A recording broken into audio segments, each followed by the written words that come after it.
I like aloha too. So Rebekah and Michael are on the phone, and you know Michael could call on his own separate line if he wants to, because we have two lines coming in.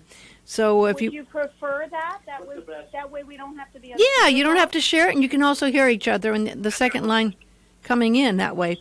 So let me give a bit of a background. You know, truthfully, Rebekah, I could spend the whole time we have talking just talking about your background. But let me just preface it with saying I just met you through Facebook. Even though we were Facebook friends, I really didn't know you. It's an amazing story, really, because I, as you know, was hearing Michael Whalen's beautiful piece that he wrote for someone who was passing away. And Right. I was so touched that I wrote the words to the song that I was listening to. You read the words, you loved the words, and it resonated with you. And you wrote a piece for me, which is now going to be on the next release that I'm doing called We're All in This Together. And the piece is called I Close My Eyes. And it's gorgeous. It's heavenly. It is just magnificent, truly. I didn't know you before that. And then I started finding out your background. And what a background. You were born in Thailand. Your dad was in U.S. Foreign Service, right? And, Yeah. And then you bounced back to Washington, D.C. Then, you know, a few years later, you moved to Germany, back in to D.C. again, right, where you started doing guitar, and then you just started your singing. You took singing lessons, of course, which evolved to now you teaching wonderful singing lessons and voice lessons to people. You went to Oberlin College Conservatory, and you got your degree in liberal arts and singing. And then you went back to Germany again, and you started your classical singing career and did some beautiful pieces then. And then you're back to San Francisco, going there to the conservatory. And, oh, there he comes in. I think we've got him trying to call in on the other line. Yes. Yeah. Okay. I got you, Michael. Okay. Okay, so we're going just over Rebekah's amazing history where she crossed so many paths, and then you got inspired to really do some fantastic pieces. And I have to say, Rebekah, it's hard to pick some of the highlights, but the fact that you got to do this amazing piece, Rowing in Eden, my God, sounded amazing. That one was kind of amazing what you did there. That one was fantastic. You got to do some works with movies, and that amazed me. Three songs for the journey for the Hobbit filmmakers. Yes, unfortunately, they didn't make it into the film, but they were. I was invited by one of the filmmakers to submit, so it kind of gave rise to a whole new artistic side of me that I hadn't, I really hadn't explored before. Well, it's a good side because everyone that's a musician knows there's a lot more money in film than there is in making a CD. For sure, right? But you also were in Vienna, Austria for the Path of Angels celebration. And so you've traveled a lot. And obviously you understand the world. I think when you travel as much as you've traveled, and obviously, Michael, you've traveled a lot too. But when you travel a lot, your whole view of the world changes a lot, I think. I think you learn from every trip you take. There's always something that expands your horizons, right? Mm-hmm. And how did you find your particular beautiful, very Celtic spiritual side of yourself evolving through all of these amazing journeys? I don't honestly know. To tell you the truth, maybe it's in my DNA. My parents, both of them, have a lot of Irish in their background and Scottish. Possibly that's where it came from. I don't know.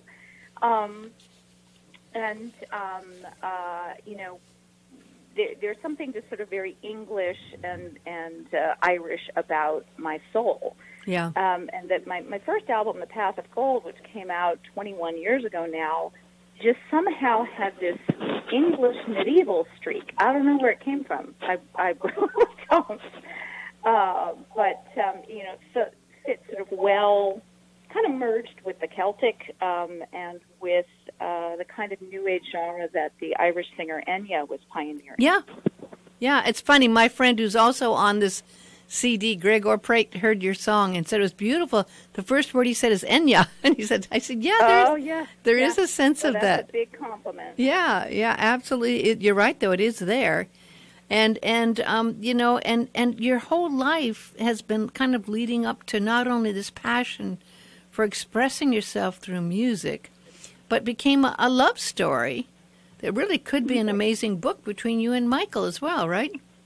If I could get him to write again, yes. Well, I think it would make actually a made-for-TV movie would be the perfect thing. I think it's an amazing story that really does need to be told. Well, thank you. Because, of course, you have this ability to understand words and translate it to music, and I sensed that when you did my work.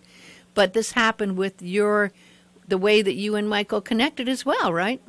Yes. Mm-hmm. The musical would be Beauty and the Beast. Stop it. It's an amazing story. And the two of you, I mean, it's interesting. You both had kind of very different lifestyles. But the love kind of really was able to pull you two together. Well, it's an interesting thing. When I first met Michael, it was like being with a partner magnet, and that's a very rare thing in my life that I feel that magnetic connection. And, it's one of those things, I think, when you're falling in love with somebody, you wonder, should I run like hell, or is this the real deal? And happily, it turned out that he was the real deal. There's nothing realer or more wonderful than Michael.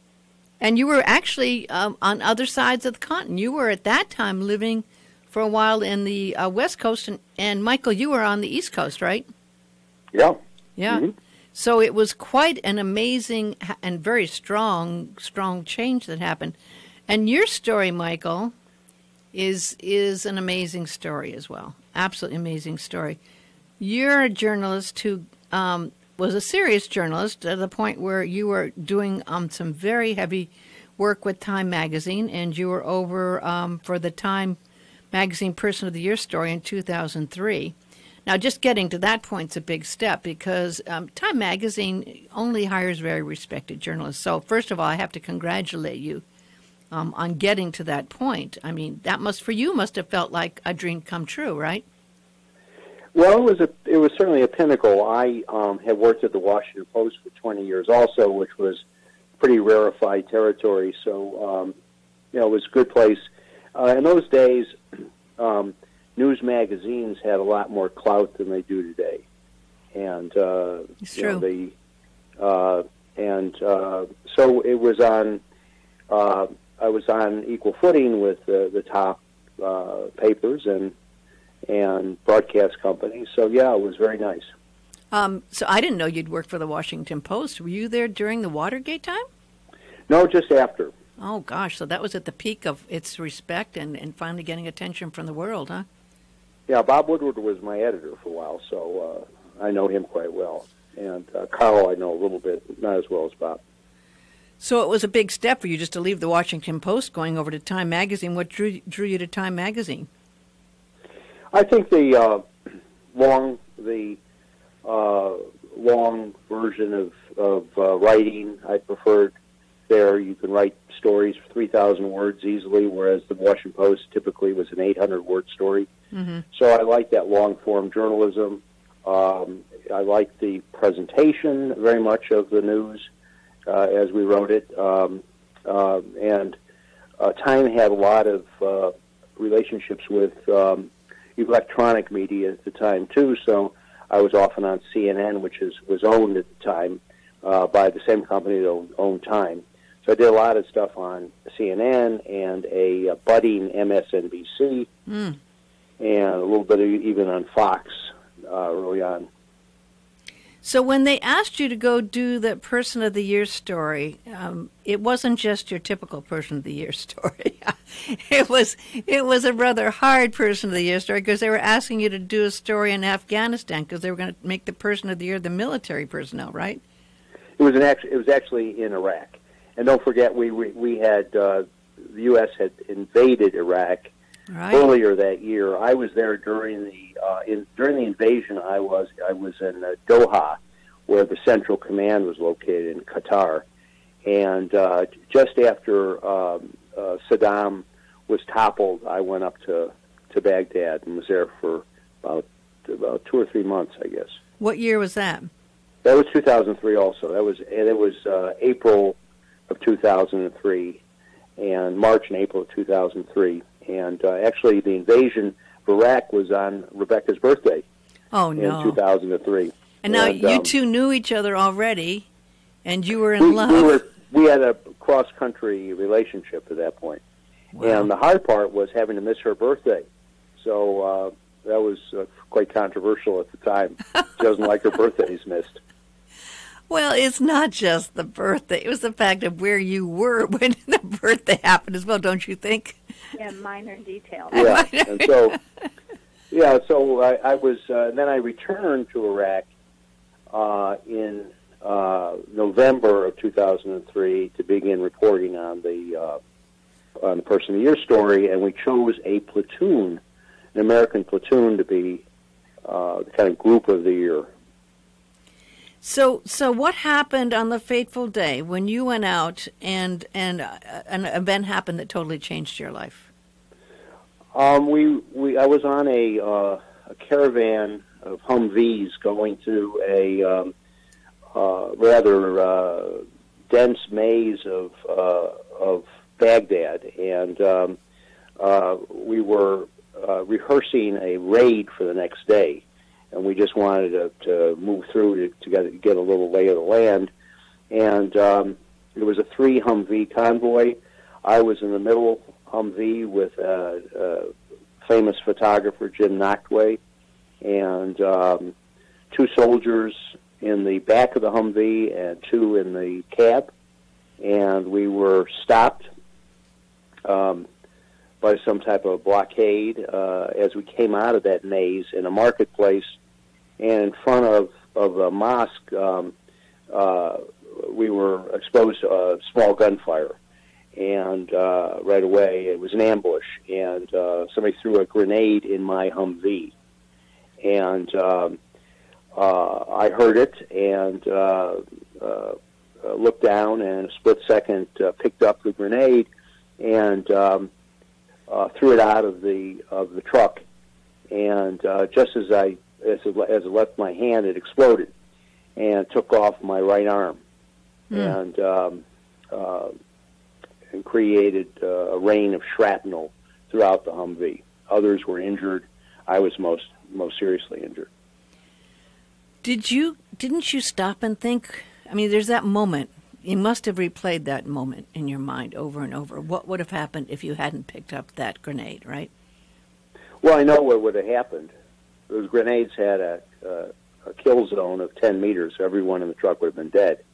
But the only conscious thought I had was whether I should alert the soldiers standing or sitting, riding point in the Humvee, maybe 8 feet from me, 6 or 8 feet from me. But it was so noisy, and they were looking for the source of the small gunfire, and so I dismissed that idea very quickly, and just lunged for it and figured I'd try to get rid of it. Well, you did. I imagine at that point, did they take you to which hospital? How did you get out of there and get out of that terrible situation? Well, I was medevaced. Well, first of all, I was trucked to the platoon clinic, and where a proper tourniquet was put on me, and then I was air-vac'd to the CASH hospital, like a MASH hospital, as it was known in Vietnam, a Combat Assistance Hospital. And it was the equivalent of a small but well-equipped American hospital. And it was actually a U.S. military hospital, and I was in surgery within an hour of the attack. So, my wound was cleaned, and I was bandaged and enjoying my first moments as an amputee. And then you called Time Magazine office and told them what happened? At that point, I was with other reporters who knew about it immediately, and so they called Time. Yeah, yeah. I mean, you landed up being on the cover of Time magazine. Your story actually was that much later? I mean, because obviously I don't know, were you even able to complete the story that you were doing? How'd that land up evolving to the point? Well, I was working with another reporter. Mm-hmm. He began writing it. After 3 or 4 days in the Baghdad hospital, I was moved to the Army Hospital in Landstuhl, Germany, and finally to Walter Reed. I was the first reporter ever treated at Walter Reed, wow, which is an Army hospital right. and really exclusive to the military. And so they gave me a special commendation to be treated there. And in the hospital, by the time I got to the hospital, the story was being edited. And my editor, who was in the Washington Bureau of Time, brought it to the hospital and asked me to read it over to make sure it was accurate. And so I cleared a space in the hospital room, and nurses were not very happy about it, but edited the story. So at this point, I have to bring, of course, your beloved, who must have been a hard call to make, to get a hold of Rebekah and tell her what happened. How did you go through this, Rebekah, and finding? You must have just been ripped apart yourself, right? Well, I mean, it was not what I expected, certainly. Although, anytime you have a loved one in a war zone, you're going to be a bit on tenterhooks until they get back. Michael's friend and colleague, Brian Bennett, also Time Magazine, called me while I was at home in Ojai, California, and said, Michael asked me to call you. He was in a grenade attack. And he's, he's in surgery now, and he'll get out of surgery in a few hours. And I said, how injured is he? And Brian said, he lost his right hand. Mm. And, I started to shiver and shake. Brian said, it's going to take Michael quite some time, I think, to come to grips with this situation. And I said, puns are great, but really, right now? And so we both sort of recognized the gallows humor for what it was and had a laugh. But after I got off the phone with Brian, I honestly got on my knees and I thanked God that he was still alive. Yeah. I mean, I had already, sent my angels and prayers to, that he would be looked after and wouldn't die over there. And something good happened. Even though something bad happened, many good things have come out of this.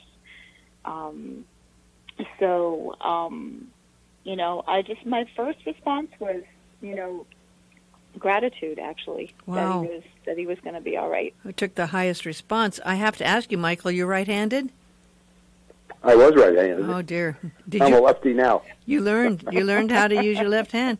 Well, it's amazing, the brain ends up switching kind of quickly, and if you've ever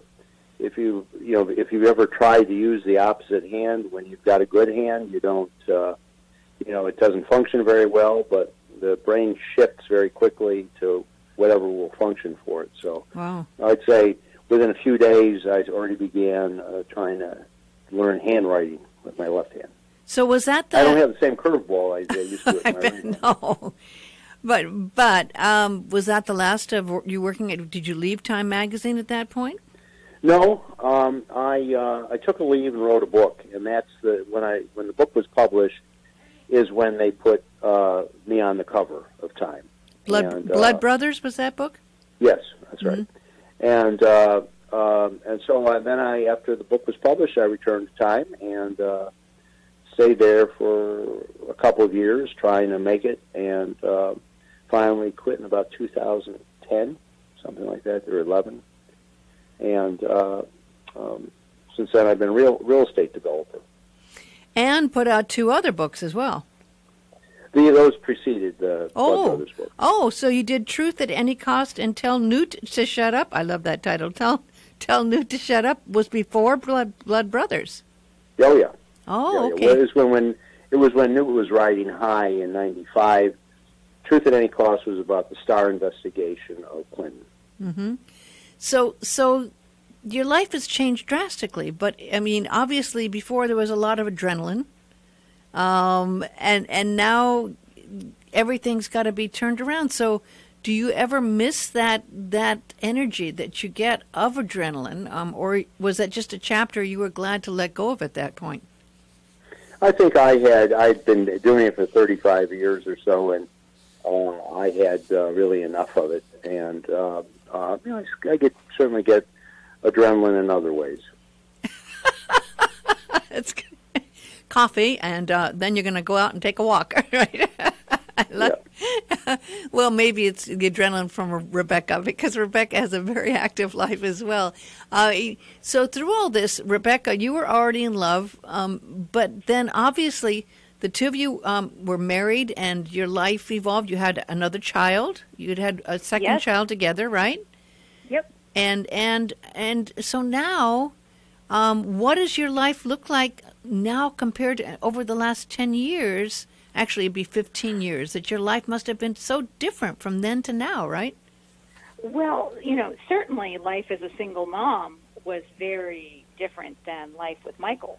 Mm-hmm.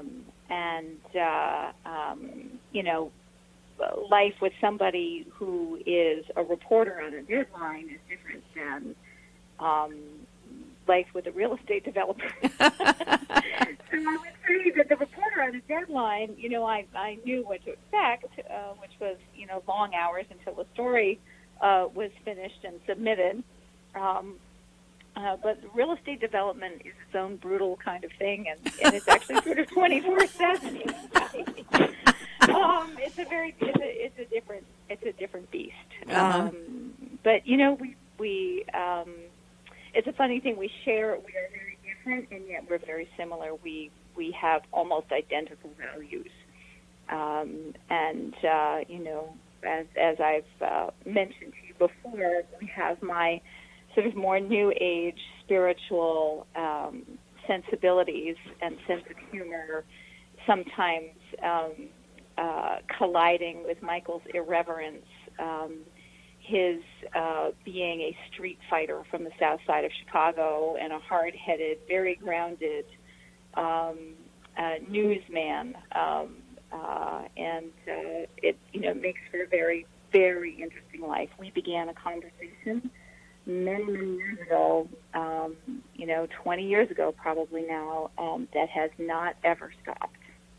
Amazing. So then I'd have to really wonder, since it is such an amazing story to me, that have you ever been tempted, Michael, to take it to a level of maybe checking and doing a book that might turn into a movie? Had you ever at all reflected on that? Because you have to admit it's a pretty amazing story. Well, it's amazing to us. I don't know how much interest it would be to other people, and the answer is no, I haven't. But I'm not that kind of a writer. Rebekah and I joke all the time about a movie that would be our life. I don't think it would have wide appeal, but it's important to us, and we get a good laugh out of it. Well, that's a great attitude. So tell me, Rebekah, now you're teaching. I have to say you have a very angelic voice. I just love the purity and the quality of your voice. So during this time where you're living now in where? Where are you living? Washington, D.C. So it must be very, very intense. It was a pretty bad COVID-19 breakout there, right? Yes. Mm-hmm. I mean, not as bad as New York, but certainly not nothing. So have you been pretty much in lockdown, staying home, teaching your voice lessons? Yes, and the voice lessons all moved to Skype or FaceTime or Zoom. And is that working out well? Well, it's a funny thing. I much prefer having people in my home studio where I teach. But the younger ones, I teach kids from the age of 6 up, and my oldest student is 80 years old. So wow. I've got everybody. Wow. And what I find and I didn't really expect this, was that the younger kids actually do better online because the, sort of interesting things like my cats and my dog and, my daughter's toys are not distractions here in my house anymore. So I feel like we get more kind of concentrated work done, which is great. Wow, that's interesting. I would not have guessed that. And of course, the younger people are so used to their computer, they have a relationship with it. So yes. Yeah, and so that's and you are available. I mean, you have an amazing website. Can people reach you if they want to reach out to you? Yes. If they go to the contact link on my website, or they go to the teaching link on my website, either one, people can reach me easily. And your website is? RebekahEden.com, spelled RebekahEden.com. RebekahEden.com. And Michael, do you have a website, or do you do anything on a website that relates to any of your books, or is it pretty much for your real estate development now? Yeah, that's the only thing I do is copy for real estate ads. Amazing! It's amazing. I don't know. I don't have when I if I build something and put it to market, we do a website for that. But there's nothing lingering. Wow. Well, I have to say I am inspired by both of you very, very much, and it's interesting how it's evolved to this point. Do either of you think of taking a trip in the future, or is that just something you can't even dream of at this point? Oh, well, I would say that despite restrictions being lifted here in D.C. as of, I think on Friday, they're lifting certain restrictions and certain non-essential businesses can open. Michael and I feel like we really don't want to change what we've been doing terribly much. We don't want to go to restaurants. We don't want to congregate with big crowds. We don't want to go to movie theaters. We're huge baseball fans. We're not about to go to ball games. We really want to wait and see what's happening here before we change anything. And it could be, we think it could be quite some time. We really don't know.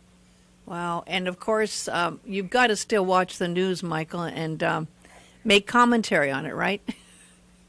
Occasionally, yes. Private commentary. I bet. We have just absolutely a running political commentary. I bet it'd be very interesting, actually, to hear, and very insightful. I thank you both for taking the time to call in. And Rebekah, you really are an angel. You're an earth angel. You're an angel and so beautiful. And I really look forward to the time where I can get that CD out and everyone can hear it. It's actually, if they want to, they can go online, and I have it on Spreaker, and I also have it on Soundtrack on SoundCloud. So I'll post it on the site that I post on this show afterwards. So thank you. Well, I'm so honored to be a part of it, Cindy, and what is so has made me so happy that we've connected in this way. It's really just fabulous. I love it. I do too, and I look forward to working with you in the future. I just think you're both amazing, and one day we might meet. We will. Okay. We will. I look forward to it. Okay, stay well. You too. You too. Thanks so much. Aloha. Bye. Bye.